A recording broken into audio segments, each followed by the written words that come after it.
the mass of the body is not distributed uniformly. That is, the center of gravity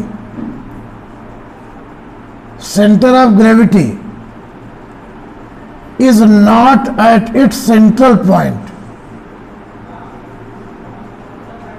जैसे कोई rod है, एक तरफ मोटी है, एक तरफ पतली है, या एक तरफ घनी है, एक तरफ घनी नहीं है, तो ऐसे में the centre of mass and the centre of gravity do not lie at its central point.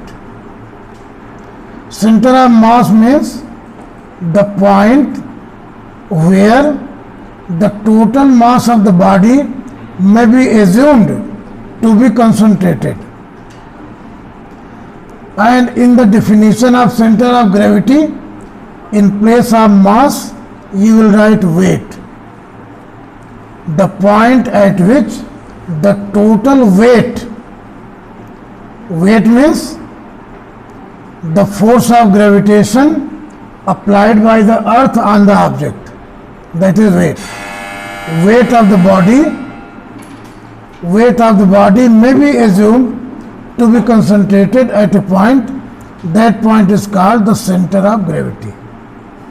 Since the bar is non-uniform, therefore its total mass or total weight will not be in the middle.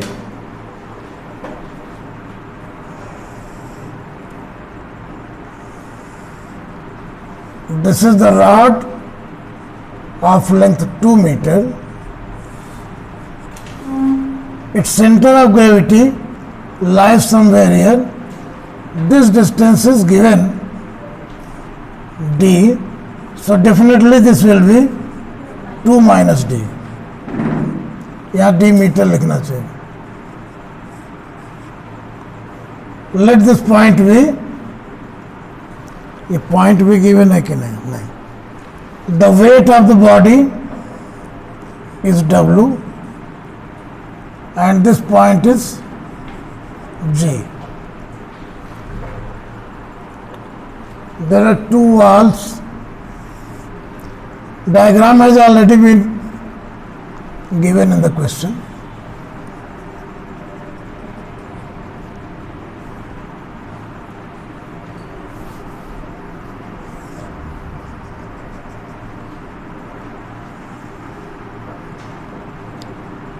These are two strings.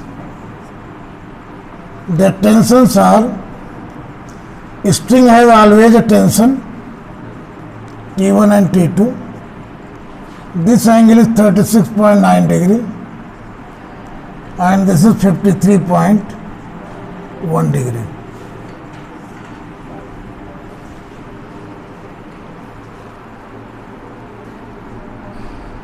The bar is 2 meter. Calculate the distance d of the center of gravity of the bar from its left end. ये position है, ये d आपको निकालना. तो ऐसे questions में there are 3 forces, T1, T2 and W. एक चीज तो ये कि their resultant must be 0. The resultant force must be 0. What do you mean by resultant force 0? The upward force is equal to the downward force. Force in the left direction is equal to the force in the right direction. एक ही मतलब हो. दूसरा तरीका क्या है? We can use Lami's theorem.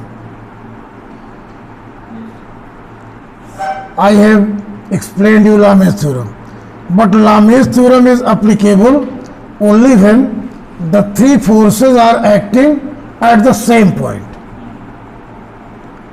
If the 3 forces are acting at the same point on an object, then you can apply Lami's theorem. But in this context, you will have to take components.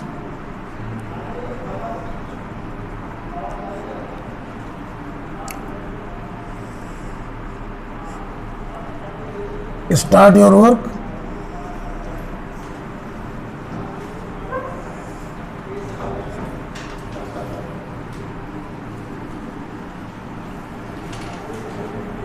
this is vertically, this is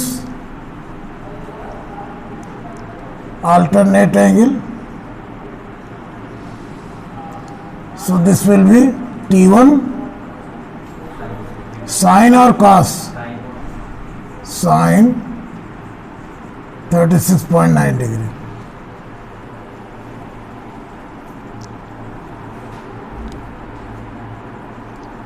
It is very saddening for me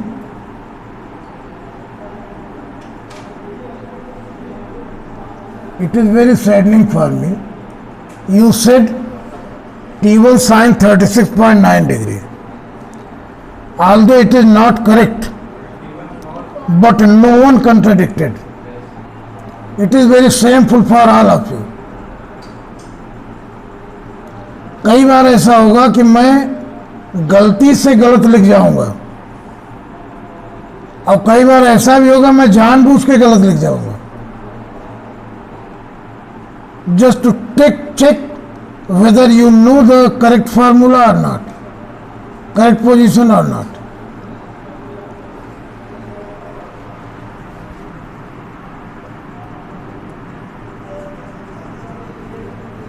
जिधर theta होता है उधर cos, T1 sin, similarly this one T2 cos, ये angle show कर दीजिए,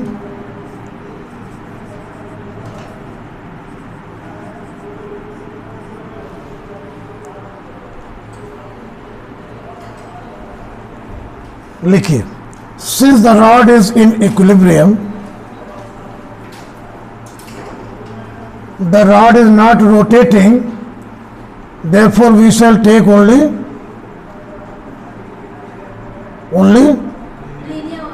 linear momentum, but here the rod is not moving, so the resultant force is 0. That is, the upward force will be equal to downward force, and the force in the left direction will be equal to the force in the right direction. तो लिख डालिए,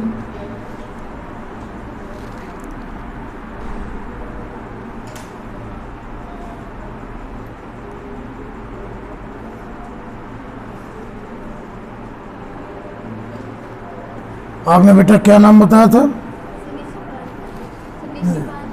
आप उधर EDA तरफ रहते हैं क्या?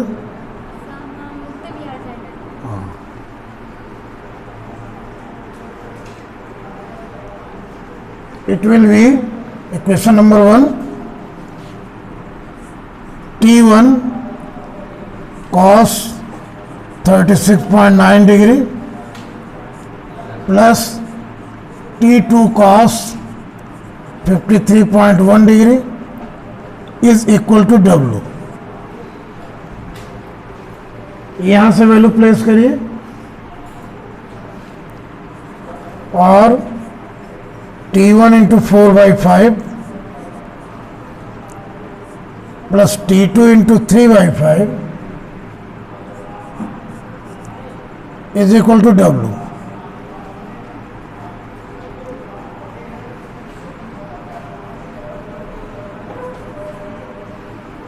और कितना हुआ? 4T1 plus 3T2 is equal to 5. जहाँ गलती हो बता देना.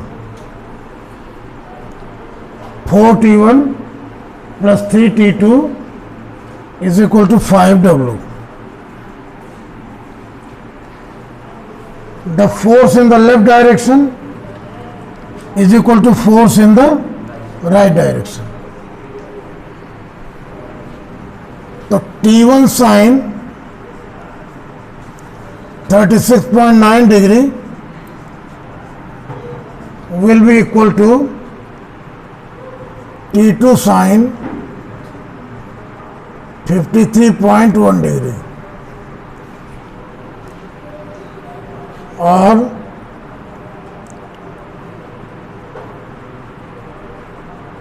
T1 by 5 is equal to T2, बोलिए 4 by 5 और 3T1 is equal to 4T2.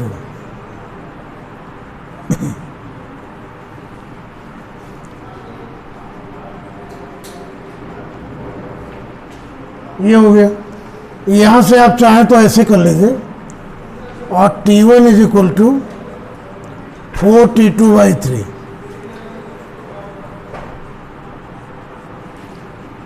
It is very clear that tension of the string T1 is more than that of T2. ये tension ज़्यादा है और ये टेंशन कम है। इसका क्या मतलब होगा देखिए।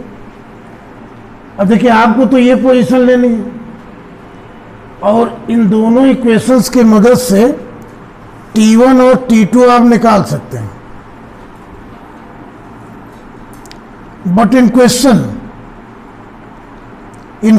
look at the question in your book. We have assumed tensions as T1 and T2. T1 and T2 have not been given in the question. तो जो चीज क्वेश्चन में गिवन नहीं है, पूछी नहीं जा रही है, उसका कोई कॉन्टेक्स्ट नहीं है। हमें हर हालत में इन दोनों को एलिमिनेट करना है। We have to eliminate T1 and T2. There is no need of T1 and T2. इसकी पोजीशन कैसे आएगी? इसकी पोजीशन आएगी using the principle of moments, using the principle of moments.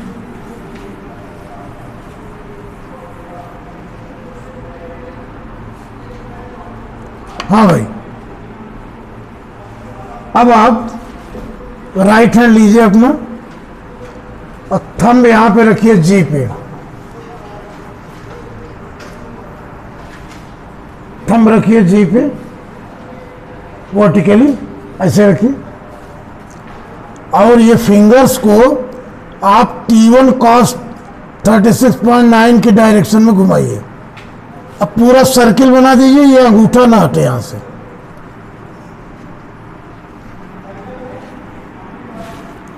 Clockwise है कि एंटी क्लॉकवाइज? क्लॉकवाइज है ना। जब क्लॉकवाइज है तो क्लॉकवाइज मूवमेंट क्या होता है, पॉजिटिव कि नेगेटिव? नेगेटिव। तो minus T1 cos 36.9 degree movement होता है force into distance, force into perpendicular distance. आपको बताया load into load arm is equal to effort into effort arm. ये मेरे ख्याल से 9th-10th में पढ़ाया गया होगा, कहीं 9th में पढ़ाया गया कि नहीं? नहीं पढ़ाया गया, चलो कोई बात नहीं। तो ये फोर्स मल्टीप्लाइड बाय ये distance will be equal to ये फोर्स मल्टीप्लाइड बाय ये डिस्टेंस। इसका मूवमेंट हुआ दिस इंटू दिस और इस वाले का मूवमेंट हुआ ये फोर्स इंटू दिस डिस्टेंस। अब ये क्लॉकवाइज है कि एंटी क्लॉकवाइज है, ये आपको कल और आज में मैंने सिखा दिया। इसको करिए, हमारे में दूर है इसलिए हम दोनों हाथों का यूज करेंगे। अब आप अपने एक ही हाथ का यूज करिए, थंब को यहाँ पे लगाइए और इसके साथ चलिए। मैं अपना देखो ये हाथ यहाँ लगाता हूँ और ऐसे चल करके सर्किल में ले जाऊंगा इसको। बोले कौन वाइज है ये? एंटी क्लॉक, तो उसका पॉजिटिव होगा sir into D plus T2 cos 53.1 degree into 2 minus D.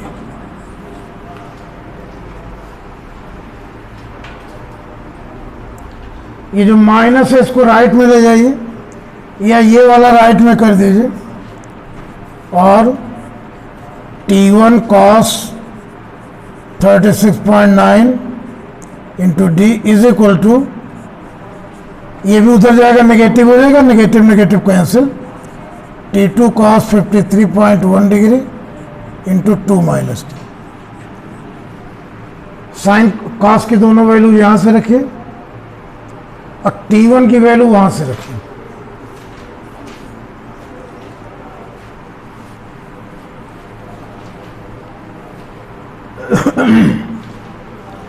T1 की वैल्यू अब 4T2/3, 4T2/3, ये T1 की वैल्यू हो गई, cos 36.9 4 करेक्ट है ना, इंटू डी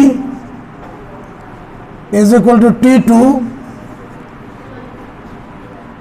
बोलिए 3/5 इंटू 2 माइनस डी। जो पहला इक्वेशन हमने बनाया था, there is no role of that equation, क्या है, कोई रोल नहीं है ना उसका। चलिए T2 and T2 cancel out, 5 and 5 cancel out,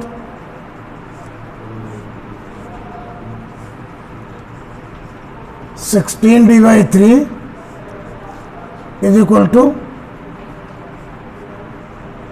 9, नहीं 16D is equal to 9, 2 minus D. 3 उधर कर दीजिए, 9 हो गया। Now find the value of D.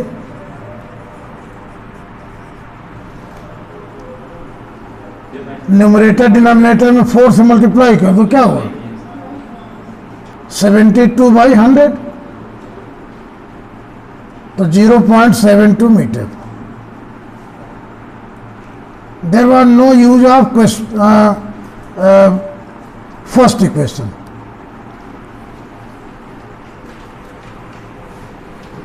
चलिए, a car weighs 1800 kg, एक कार बना दीजिए बढ़िया, ये 2 पहिए हो गए,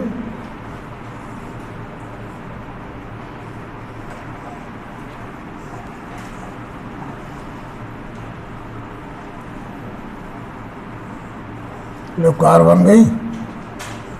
एक खिड़की यहाँ लगा दो, यहाँ लगा दो, यहाँ ड्राइवर को बैठा दो। इसका वेट कितना है, 1800 के।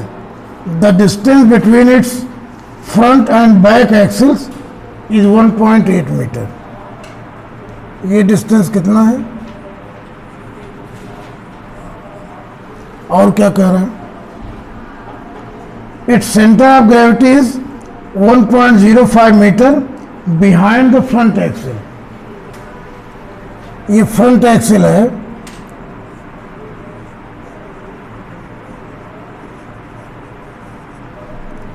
और ये बैक एक्सिल है। अब ये 2 ही पहिए पे नहीं है, कितने पहिए हैं, 4 पहिए। इसके बगल वाला नहीं दिख रहा है और इसके बगल वाला नहीं दिख रहा है। अगर ये कार है तो एक पहिया ये, एक ये, दोनों के बीच में जो रॉड है वो ये एक्सिल है। तो एक एक्सिल ये है और एक एक्सिल पीछे है, ठीक है ना, नहीं समझे आप? देखिए, एक यहाँ है पहिया, एक यहाँ है, और अपोजिट में भी एक एक पहिया है। तो फ्रंट वाले दोनों पहिए मिले रहते हैं। मान लो क्या करें, the distance between its front back, its centre of gravity, this is the centre of gravity, 1.05 metre. तो this part will be 0.75 metre.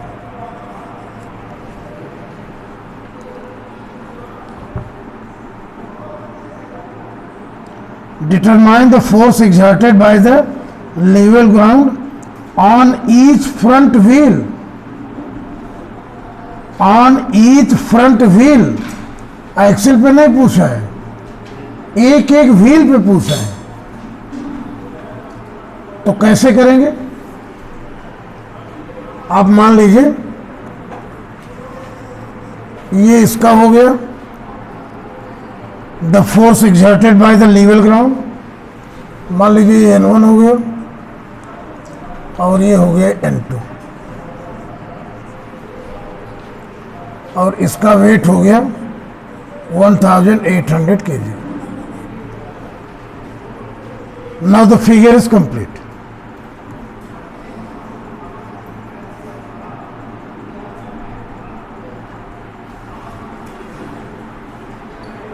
Figure बनने के बाद I hope most of you can do this question. How many of you can do this? N1 N2 निकालना। कितने unknown quantities हैं? कौन कौन चीजें निकालनी है? मैंने क्या बताया आपको क्या करना है? लिखा है determine the force exerted by level ground on each front wheel. अरे एक्शन रिएक्शन, जमीन को आपकी कार दबाती है तो रिएक्शन में ऊपर की ओर फोर्स लगता है, तो वही फोर्स है, एक N1 है, एक N2 है। तो कितने अननोन क्वांटिटीज हैं? बोलिए जोर से। How many equations are required to solve for the value of N1 and N2? जितने वेरिएबल्स उतने equations. You have to frame 2 equations. अब 2 इक्वेशन कैसे बनेंगे? The car is at rest, since the car is at rest, therefore the car is in equilibrium, net force is equal to 0, ये मतलब हुआ उसको। so N1 plus N2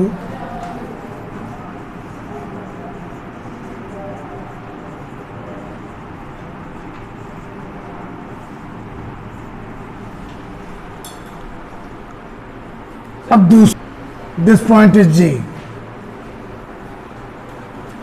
write down. By the principle of moments,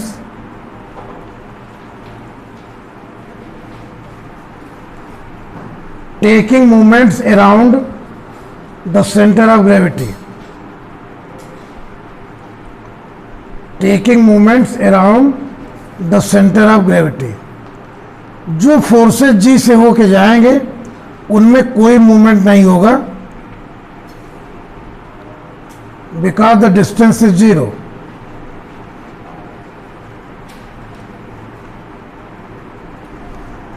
तो N1 into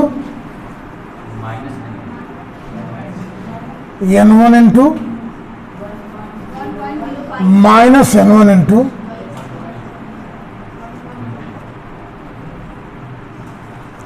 देखिए, अब एक बार तो बता दिया, यहां रखिए, इसको देखिए। अरे सेंटर ऑफ ग्रेविटी से अगर अपवर्ड है तो जो लेफ्ट में है वो नेगेटिव, जो राइट में है पॉजिटिव। अगर डाउनवर्ड है तो जो लेफ्ट में है पॉजिटिव, जो राइट में नेगेटिव। प्लस N2 इंटू 0.75 और N1 into 1.05 is equal to N2 into 0.75। जिनको 15 की टेबल मालूम होगी वो सीधे लिख देंगे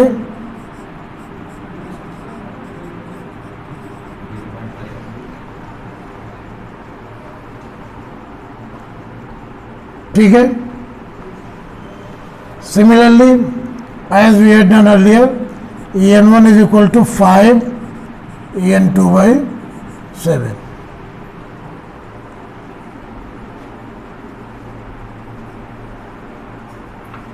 Putting the value of N1 in equation number 1, 5N by 7 plus 5N2 by 7 plus N2 is equal to 1800 जी, और 12 n2 is equal to 1800 into 7 और n2 is equal to 12×18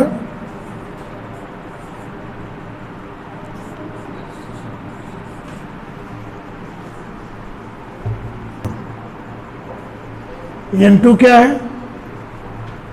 back wheel पे, लेकिन दोनों व्हील मिला के, ये दोनों व्हील मिला के है तो लिखिए the force exerted by level ground, the force exerted by level ground on each back wheel, on each back wheel is equal to n2 by 2.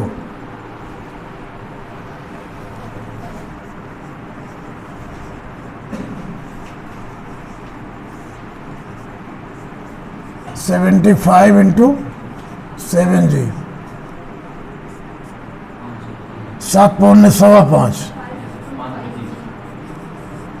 7 पौने 5.25, 525 हो गया ये। जी की वैल्यू 9.8 रख दीजिए।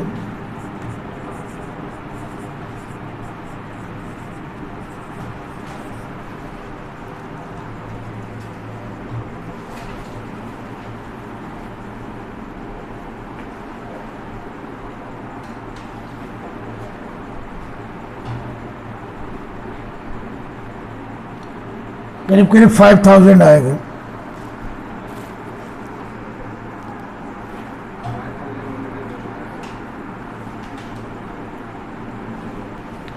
Putting the value of n2 in equation number 1. Putting the value of n2, n1 plus क्या था? n2 कितना था? 150 into 7g। अब ठीक है, और n1 is equal to 1800g minus 1050g, तो 750 आया ना।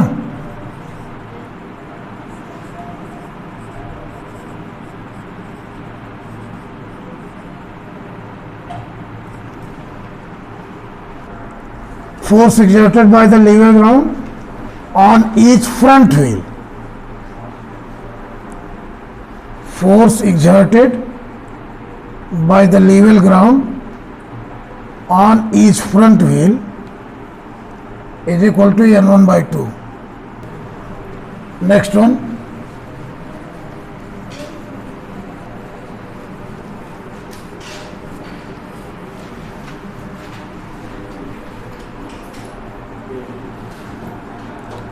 (7.10) Find the moment of inertia of a sphere about a tangent to the sphere, given the moment of inertia of the sphere about any of its diameters to be 2 by 5 mr square.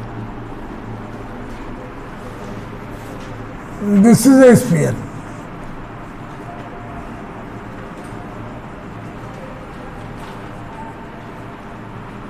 This is center of gravity.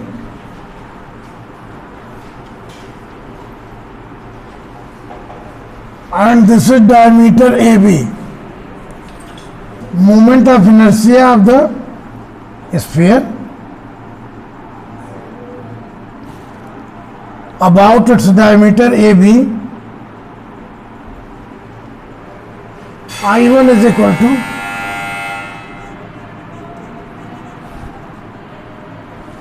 (2 by 5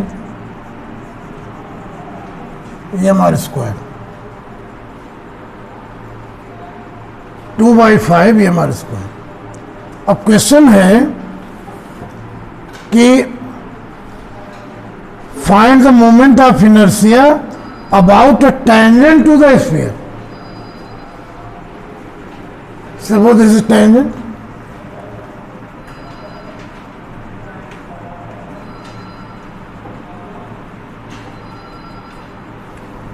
तो लिखिए, देखिए ये distance क्या हो गई,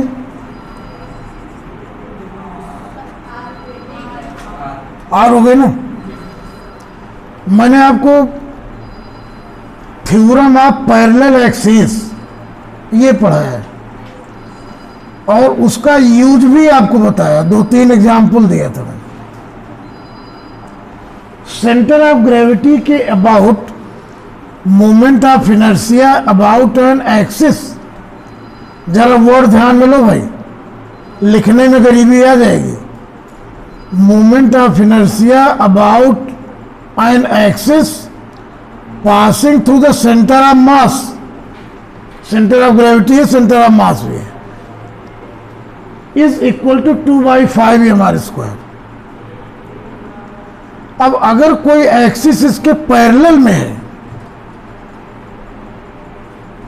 इसके parallel में है ये एक्सिस, तो इसके अराउंड इसका मोमेंट ऑफ इनर्शिया क्या होगा? तो वो मोमेंट ऑफ इनर्शिया होता है moment of inertia about the axis passes to centre of mass plus mass into distance का स्क्वायर। डिस्टेंस मीन्स जो एक्सिस नई वाली है उससे इस एक्सिस की डिस्टेंस कितनी है वो स्क्वायर आपको लेना है। तो ये डिस्टेंस r है, तो लिखिए using the theorem of parallel axis, using the theorem of parallel axis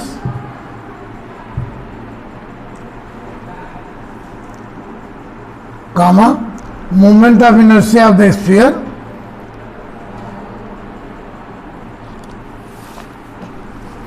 around its tangent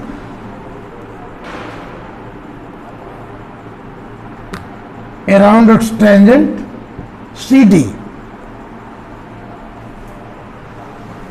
I is equal to I1 plus mr²।